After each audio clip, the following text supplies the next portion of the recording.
गुरु Sam Pitroda वास्तव में गंगा राम और सत्यनारायण उसका नाम था। देखिए मेरा रंग देखिए, मैं सांवली हूँ, वो मेरी बहन बैठी है वो गोरी है, मेरे एक ही माता पिता हैं, मेरे ही घर में डिफरेंस कर दिया गया, मैं अफ्रीकन मूल की हो गई, वो गोरे मूल की हो गई।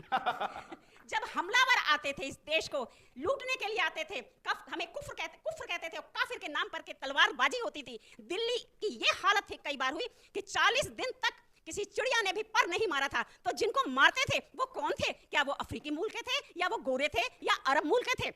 एक ऐसा रिलीजन बनाया गया जो कहता है कि हम दुनिया में इस्लाम को लाएंगे, हम कुफ्र को खत्म कर देंगे। यहाँ पार्टीशन हुआ था, पार्टीशन में अंबेडकर जी ने कहा था कि सही तरीके से पार्टीशन करो। मुस्लिम्स ने कहा था दो राष्ट्रीयताएं हैं, हम आपके साथ नहीं रह सकते, हमें अलग पाकिस्तान चाहिए। बल्कि डॉक्टर बाबा साहब अम्बेडकर जी ने कहा था कि भारत का अंतिम मुसलमान जब तक पाकिस्तान नहीं जाता तब तक हम विभाजन को नहीं मानेंगे।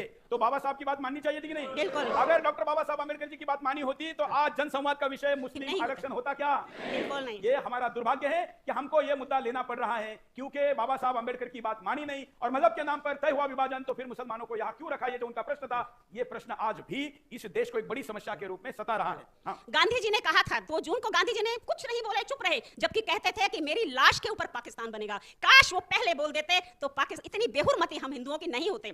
तंबू बनाए गए, उसमें नेहरू और उस जमाने के मौलाना आजाद जाकर मुस्लिम जो जाना चाहते थे, तुम मत जाओ, तुम्हारे लिए यही सब कुछ स्वर्ग है, तुम्हें लिए कोई प्रॉब्लम नहीं होगी। आज वो समस्या हम देखते हैं, भारत के 2 टुकड़े हुए, कभी पाकिस्तान ने हमारे देश को चैन से रहने नहीं दिया। और सबसे बड़ी बात है कि जो उनकी नस्लें जो यहाँ पर रह गई, उस वक्त तो रह गए, आज भी वो चैन से नहीं रहते हैं। और अगर चैन से भी कैसे रहें, उनको हमारे नेता नहीं रहने देते। जो मुस्लिम वर्ग है, जो मुस्लिम नेता है, वो तो सीढ़ी की तरह मुसलमानों को इस्तेमाल करता है, और जो हमारे भाई हैं, पार्टियां हैं, वो इनको इस्तेमाल करती हैं वोट बैंक की तरह। क्यों ये वोट बैंक? पाकिस्तान में वोट बैंक नहीं है, फिक्स सीटें हैं। हिंदू जो भी वहां पे रह गए हैं लोग, उनको 2 या 3 सीटें मिलती हैं, कोई नहीं मिलती। इनको पूरा अधिकार दिया गया है वोट देने का, उसके बाद भी चैन नहीं लेते। इस इलेक्शन में जाकर देखिए, दुर्भाग्य है, मुझे तो रोना आता है। मुस्लिम्स की भीड़ है और हम लोग घरों में सोए हुए हैं।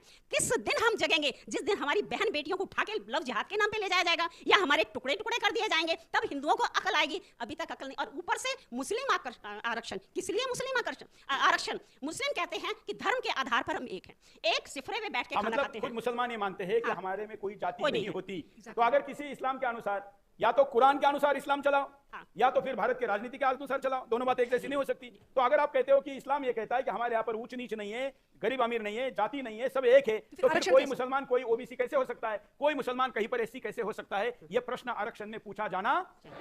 सर सबसे बड़ी बात क्या है कि एक गिलास पे पानी, एक सिफरे पे खाना, एक गिलास पे पानी और एक हुक्का सब लोग पीते हैं। जब ये एक हैं, जब इनमें जाति प्रथा है ही नहीं, जो भी मुस्लिम हो गया वो जी सब एक हो गया, तो उसके बाद आरक्षण किसको दे रहे हो? किसको खुश कर रहे हो? और अब तो मुस्लिम लड़के भी पढ़ने लगे हैं। अब की 51 लड़के यूपीएससी के अंदर आए हैं। जब ये आगे भी बढ़ रहे हैं, पढ़ भी रहे हैं और बच्चे भी पैदा कर रहे हैं, आरक्षण करके क्या हमने अपने देश को बर्बाद करना है? अगर जो पाकिस्तान की आज हालत है, कानूनी भी पहलू है। संविधान के अनुसार आपके पास दोबारा आते हैं, संविधान के अनुसार धर्म के आधार पर रिजर्वेशन नहीं दिया जा सकता। हालांकि हमारी मान्यता है कि धर्म एक ही है, इस्लाम धर्म नहीं मजहब है, और क्रिश्चियनिटी धर्म नहीं रिलीजन है। हमारे साथ दिल्ली यूनिवर्सिटी के प्रोफेसर है, जरा आप इस पर प्रकाश डालेंगे? हाँ दीजिए।